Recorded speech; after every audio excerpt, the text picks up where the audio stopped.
اس آیت پر کچھ گفتگو کرنے سے پہلے جو گفتگو ہوئی وہ کافی لمبی ہو گئی. تین باتیں عرض کرتا ہوں.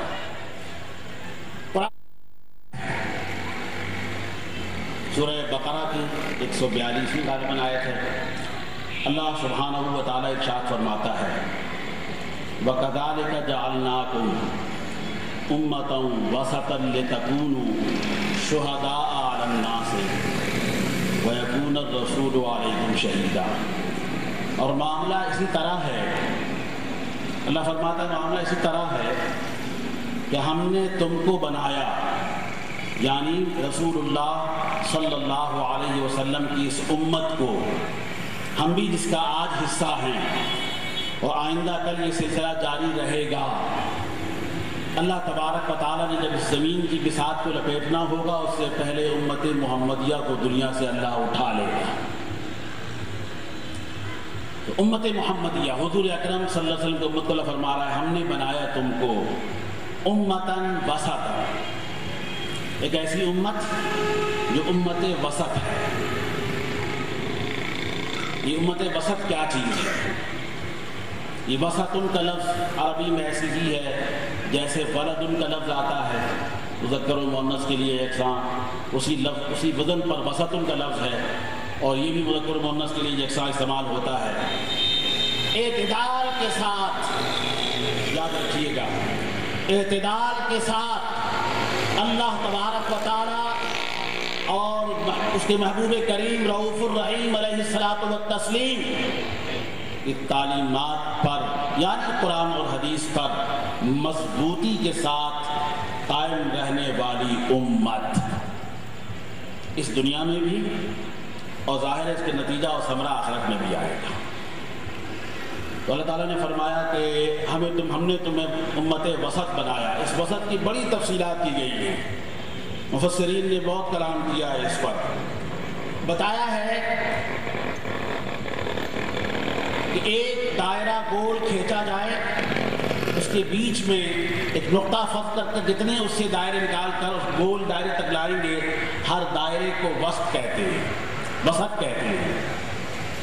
اور ظاہر ہے کہ جتنے دائرے اس سے نکلیں گے مرکز سے، ہر دائرہ اس محیط الدائرہ کے درمیان، گول دائرے کے درمیان جب پہنچے گا تو بالکل سیدھا دائرہ ہے.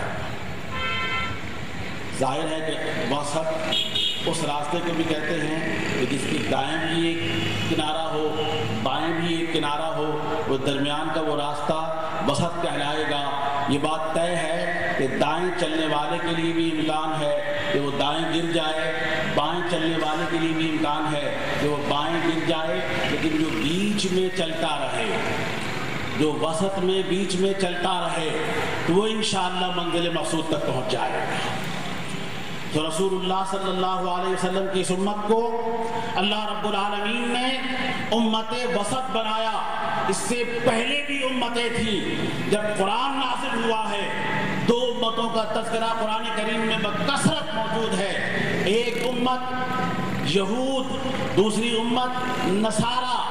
دونوں کا جو عمل تھا، دونوں کی جو سوچ تھی، دونوں کا جو فکر کا زاویہ تھا، دونوں کا جو دائرہ عمل تھا، وہ خود بتاتا ہے کہ یہ درمیان میں چلنے والی امت تھی ہی نہیں. وجہ اس کی بالکل واضح اور ظاہر ہے کہ اگر یہ وسط میں چلنے والی امت بنتے تو کبھی بھی تورات شریف جو اللہ کی طرف سے نازل ہوئی کتاب ہے اس میں تحریف نہ کرتے.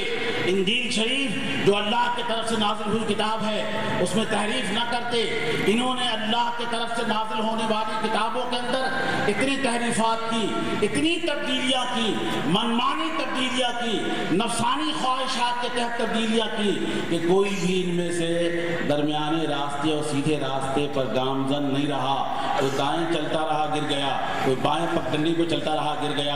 اللہ رب العالمین نے ہم سب پر اور صحابہ سے لے کر آج تک کے مسلمانوں پر اور آج سے لے کر قیامت تک کے رسول اللہ صلی اللہ علیہ وسلم کے دامن سے وابستہ ہونے والے اس امت پر اللہ نے یہ کرم کیا کہ ان کو امت وسط بنا کر ایسے راستے پر چلایا ہے، نبی کریم علیہ الصلوۃ والسلام کے ذریعے سے چلایا ہے حضور کے واسطے سے چلایا ہے۔ حضور علیہ السلام نے امت کی پہلی جماعت صحابہ کو انگلی پکڑ کر اس درمیانے راستے پر چلایا ہے، اور یہ راستہ وہ ہے کہ آنکھیں بند کر کر اس پر چلتے چلے جائیں، سیدھی سڑک یہ شہر شفاعت نگر کی ہے۔ نعرہ تکبیر، نعرہ رسالت، علماء اہل سنت، فیضان اشرف۔ بالآخر امت وسط کو اللہ تبارک و تعالیٰ نے ظاہر ہے کہ ایک مقام، ایک عزت، ایک شرف، اللہ اکبر، تمام امتوں میں اللہ رب العالمین نے رسول اللہ صلی اللہ علیہ وسلم کی امت کو بہترین امت قرار دیا۔ واضح رہے کہ اس امتم وسطن کا ترجمہ بھی یہی ہے کہ اے مسلمانوں، اللہ فرما رہا ہے ہم نے تم کو امتوں میں، قوموں میں، اقوام عالم میں، قوموں کی برادری میں، اے امت محمدیہ ہم نے تم کو بہترین